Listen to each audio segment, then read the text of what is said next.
اكثر شيء من الجهاز التنفسي العلوي اكثر شيء. إيه، يكون في عندهم حساسيه في الموضوع اكثر من في الكبار. كمان اطفال عندهم حساسيه والكبار عندهم حساسيه، بس الاطفال انواع السعال عندهم زي مثلا السعال النباحي، السعال الديكي، السعال اللي المرافق للرشح او الزكام، السعال المرافق للحراره زي التهاب الصدر، التحسسي والالتهاب والربو.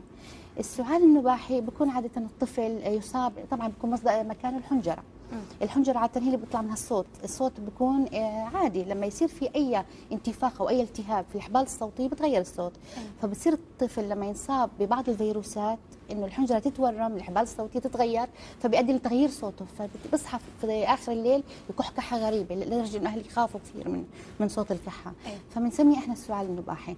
السعال الديكي بسببه بكتيريا، فبكون الطفل السعال عنده مشبه صوت الديك، يكح يكح يكح بعدين يسحب لك شهيق نفس صوت الديك، فبكون سبب بكتيريا طبعا جدا خطير، خاصه في الاطفال اللي ما ياخذون التطعيمات حقتهم بانتظام، واللي اكثر شيء الاطفال اللي ما رضعوا من صدر امهم، ما رضعوا الحليب الطبيعي.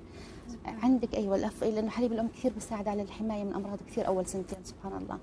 عندك السعال اللي مرافق للرشح، الزكام العادي لما الطفل انفه ينزل ويسخن ويكح بصير بعض الافرازات تنزل لورا، فبصير تنزل عن طريق تعمل لك تهيج للجهاز التنفسي، فبصير الطفل يكح.